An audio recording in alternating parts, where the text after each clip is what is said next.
Papaya mga kainsan. Hinog na. Oh.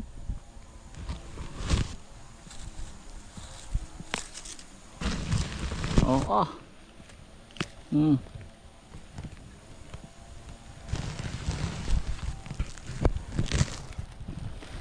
Ara naman po ay kay Tiyo. Sa tiyuhin naman po. Yan. Kabang mais naman yan mga kainsan. Kahangga po namin ang Tiyo. Puro mais. Maisan po niya hanggang sa kabilang burol. May batik na mga kainsan. Pwede na yan. Alawa na. Ito ang yan ng tamis. Gawa ng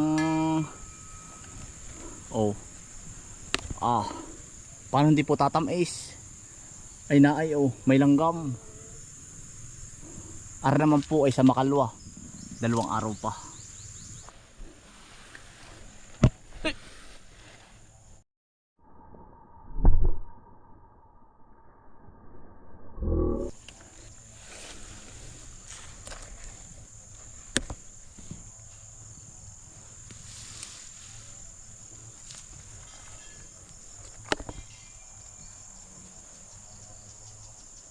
Yan, nakakuha po suto ng kawayan mga kaisan. Papaya po.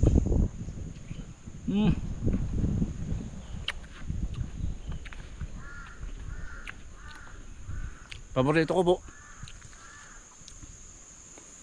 Ang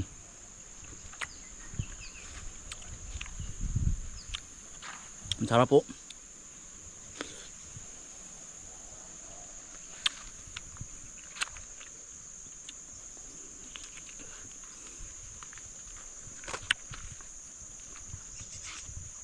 Tamis.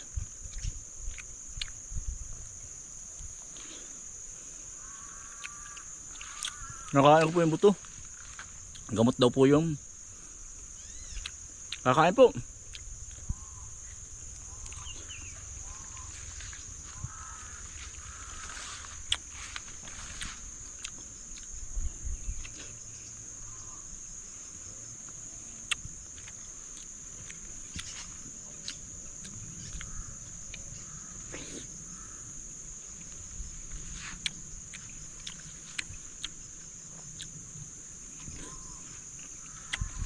Toy! Woo! Bibisitahin ko lang po yung aking kaibigan din yung dalawa. Ayan, nakahakot na po ng 4 na sako si kadar mo. Ayan po.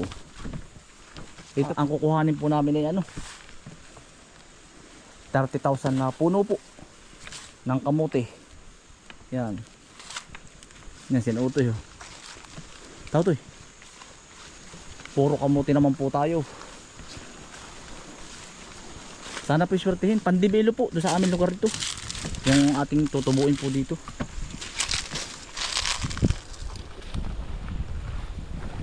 Puro pananim na.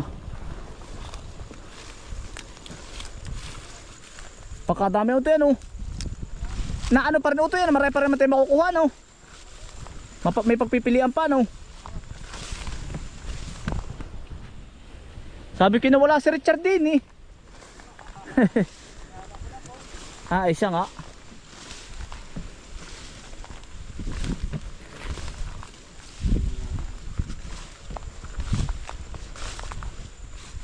Apakalago na pala ito ng kalabasa doon. Pati kamuti Puti nagdala ko sako. Dali mo na lang ako pag may nasobra. Ibibigay ko pati yung sahod ninyo. Ako itinapos ko yung aking daan doon. Tapos na. Oo. Naburo si Fountain gawa ng utoy na palaban ng napasarap ang inom. May madala nga naman mag-inom ay. Utoy, lagi oras ako Umuwas na kayo ng 3:30 utoy. Awan niya, titiyak ko muna kung may damo. Pero kung wala naman, di ko na i-sprayin. At kung may kung may uhod ang kalabasa. Oo. Pero wala ang ganda na Ay, kaya naman puputihin kalabasa. Kaya nga, tatalbusan ko nga, hindi ko na natalbusan ay. Oo, tapos ay ating yung paggagahukin pa natin. Ay, uubrahin pa ako doon mamaya. Bahay yung Yung daan uli. Yung kabila naman. Lalagyan ko ito square na square dahon. Pagkadami ano. Pagkadami na pong pananim. Kailangan pananim ano to eh. Mga kaisa no. Wala pong nakuhang pananim. Ano to, nakakuha pa. Puti pag may kamuti kayo mahahihiklat, dalhin na ninyo. Gawa lang yan ay mabubulok lang. Ha? Dalhin na ninyo utol. Yan ay masisira lang. Masisira lang yan. May mapapakinabangan. Puputulan po natin, 7 dahon. Ay putulan na po pala lahat, aray. Ayan no. Nalibang po tayo sa kamutay. Pero ang kalabasa po, hindi rin yan abyarin. Kaya po yan ang tinanim natin. Gahukin na ang puno. Akin pong tatalbusan ha. Ay sobra na sa 7 dahon eh. 7-8 hanggang 10 dahon oh. Ay kaya naman kalabasa. Yan, nakakatuwa. Tanggal na naman ang pagod ko mga kainsan. Ay naku po. Ay kaya naman puputihin natin kalabasa din eh. Nako. Yan ang gara. Naay na ay sobra na sa 7 dahon. Ano na?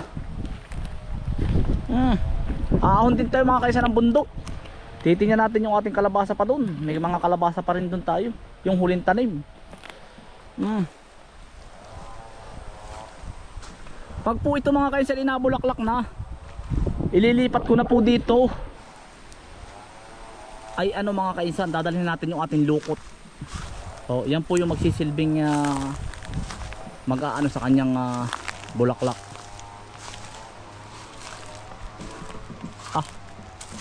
Alalay lang tayo sa pataba mga kainsan, baka naman tumabal. Yan po yung kargado ng ipot ay. Ay nako po. Pagkakagara.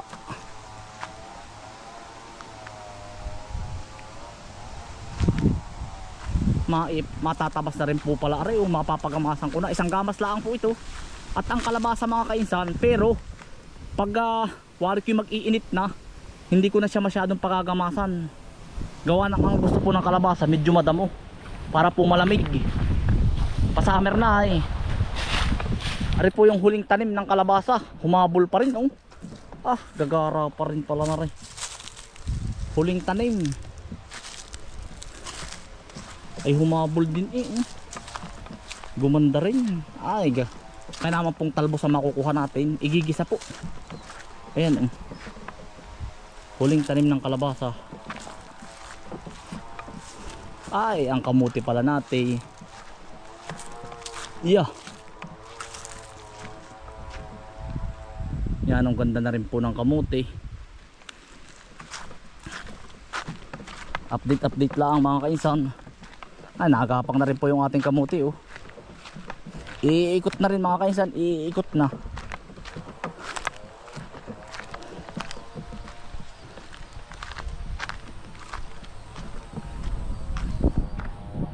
Sa isang linggo naman, pag natapos naman po namin yun, lipat po kami dito matigas na po rin kabaak. Pagkakagara ng kamote. Iikot na rin. Iikot na rin natin mga kainsan yan, yung iba. Iikot na. Ganito po ang diskarte sa kamote Iniikot po natin ganun rin. Naray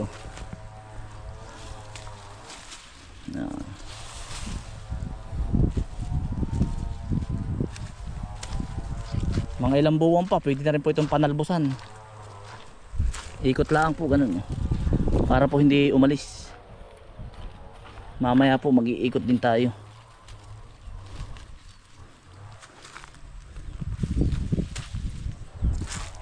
Tabon. Tapos ang diskarte nito mga kainsan, pagkita mong may ugat, may may laman na, kumbaga may parang may laman na mga tumbas ganito kalaki, saka mo siya lalagyan ng ipot. Pero ang diskarte po, yun po ang diskarte ko, huwag po kayong maglalagay ng ipot ng ganito kaliit. Aywan, kasi baka posible siyang tumabal. Depende, kanya-kanya po ang diskarte. Ganun po ang diskarte ko mga kainsan. Tapos tatabunan mo yan. Tabunan mo yung puno para ayos. Sa bagay, kanya-kanya naman pong ano, diskarte. Ayan. Libre bash naman po, okay lang pong i-bash, basta bakit tinuturo ko lang yung alam ko.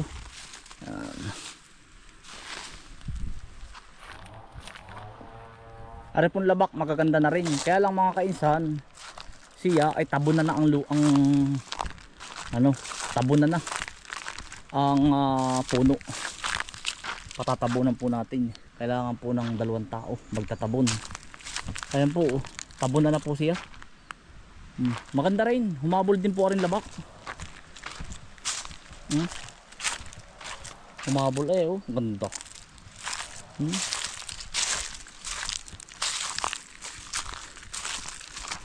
Kaya naman na, pag po ganito ang pusag mga kainsan, yung gangga plato ang ganto, ang dahon, ay kaya naman na pong mahaharbis natin dito. Ito, sagana naman po sa ipot ay.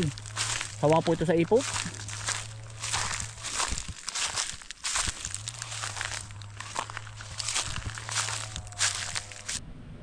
Maganda na rin po ang kamuti, ang kalabakan mga kainsan, no?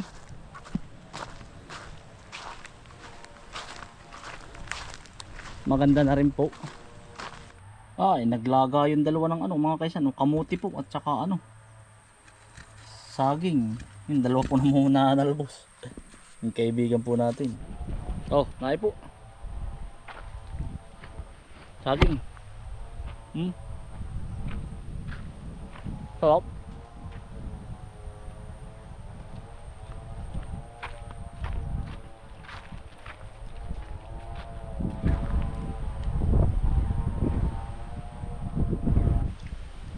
Sobra na pong talbusan. Ayos. Kasi pong talbos. Kaya po tatalbosan natin, kakapunin. Para po mas malalim tumami ang sanga. Arin dulo na laang. Yan.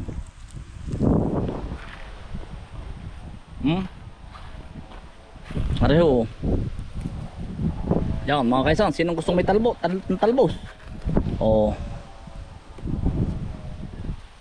Tatalbosan na po natin kung sino may gusto sa inyo. Kaya ba't mo tinatalbosan? Para po mas marami siyang sumanga. Kumbaga pag di natalbosan na natin ganyan, sasanga na po yan diyan. Kung tawagin po sa amin kinakapon.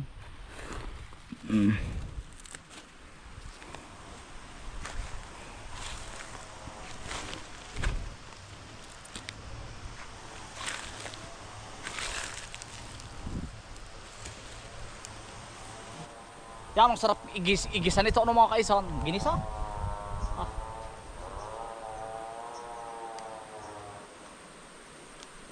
Tapos po ay aking gagatan. Pero sobrang dami po nito. Baka po may kumakain sa inyo. Pag kayo nakasalubong ko, ibibigay ko na lang mamaya.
Pintalbos mga kainsan, oh. Ah, ano sarap nito. Kumakain ba kayo nito mga kainsan? Nixingan ko lang ang putol para po malambot. Oo. Ah.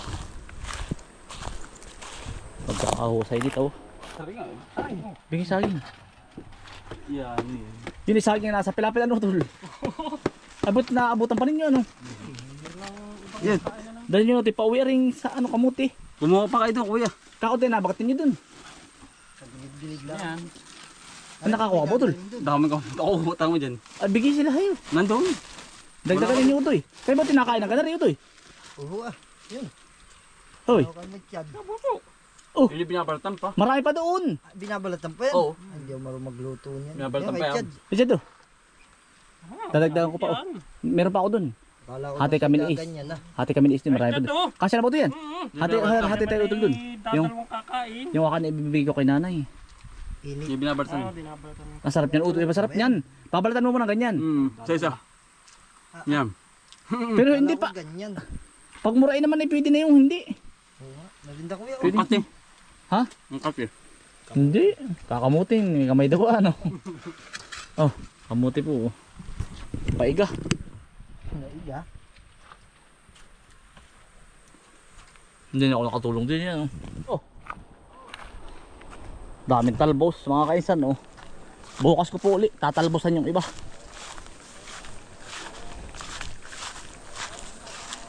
Ari naman po tatalbosan kong kabaak. Gagahokan ko po pati yung iba. Ang mga kaisan, naay pa. Kargahin po. Pananim na kamote. Talbos. Pagkaganda po ng pipino ni Utol. Ang mga kaisan, kabang pipino naman po ari.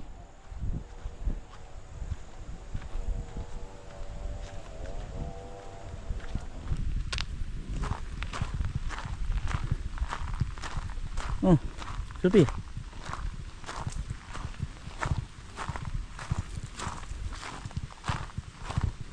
Tinamnan ko po ng orange at pwede ko pong orange yung galing pong kay ka-best friend. Lalagyan ko po ng kaunti dining para po pampagumgum bago pumasok. Ari po, dinig ko tinanim yung kay Utoy. Yun po bang yung galing po sa kanya. Anong pangalan po nun? Yung paminhian laang naman po yan. Passion fruit. Bahala na po kung mabubuhay. Tinanong ko po kahapon.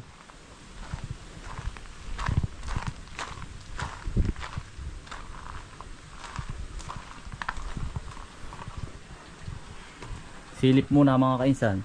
Pampatanggal ng pagod. Ang dami na namang ibon oh. Yung ibon mga kulay puti po. Yan po ay nanghihinguto po sila. Tikling pati oh. Nanghihinguto. Yan yung wild duck mga kaisan oh. Yan. Palab. Ayan po oh. Palalapitin po natin. Yan, dito lang po yung paikot-ikot sa aming kalapit. Nakikita po ninyo yan mga kainsan oh. Yan. Mag-asawa po yan. Yan po ay may anak na 4. Kaya parami na po sila dito. Nung minsan nga po ay may naghahanting dito, may namamaril. Sabi ko bawal po yan. Umalis na.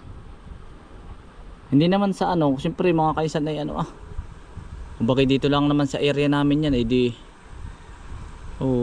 kumbaga bay napapaano po natin na kumbaga mapangalagaan po. Yun yung anak nasa ilalim. Yun po yung asawa nakatago. Mga wild duck po, tamot iba. Lagi ko po tinitingnan yan kung hindi pa nababaril o hindi. Aba syempre mga kasi naalagaan natin yan Hindi naman alaga, wild siya. Kaya lang syempre dito po nila gustong manirahan sa lugar namin. Kasi dito po sila, hindi sila mga kainsan pinapakaelman.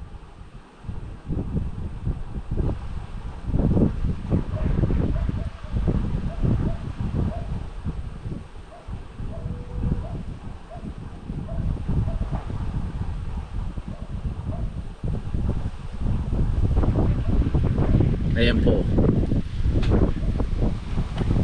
Yan. Yung isa po ay na ito.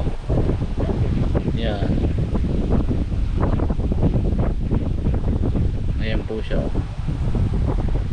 Diyan lang sila. Malaya po silang nakakagalaw dyan mga kainsan. Ito naman sa kabila. Yan mga ano. Nahan yung malaki. Yan po ay ano. May malaki pa ditong ibon. Check ko po lagi tuwing hapon. Baka mamaya binabaril po ba. Ay siyempre alam mo naman. Ayan o. Yan naman mga kainsan. Yan naman mga kainsan yung mga ano tagak. Pumupunta lang po yan dito pag taglamig sa ibang bansa. Nagmamigrate po sila oh. Ayan. May lunggaan ng bayawak diyan eh dito oh. Para po ba ano masanay, kumbaga wild pa rin siya.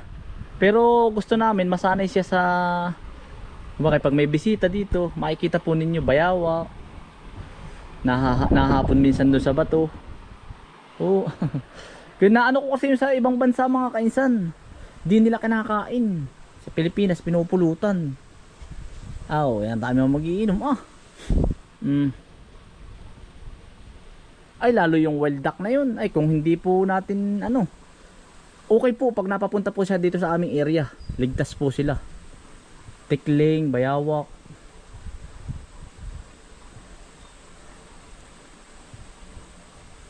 Sa Thailand po mga kainsan, dyan mo lang makikita yung mga bayawak oh. Sa ganyan lang sila oh. Sa mga ilog oh.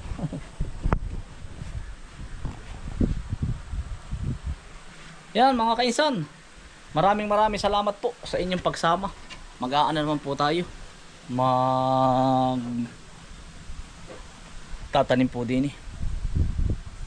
Yan, ingat po lagi mga kainsan. Stay humble and God bless. Peace. Bye.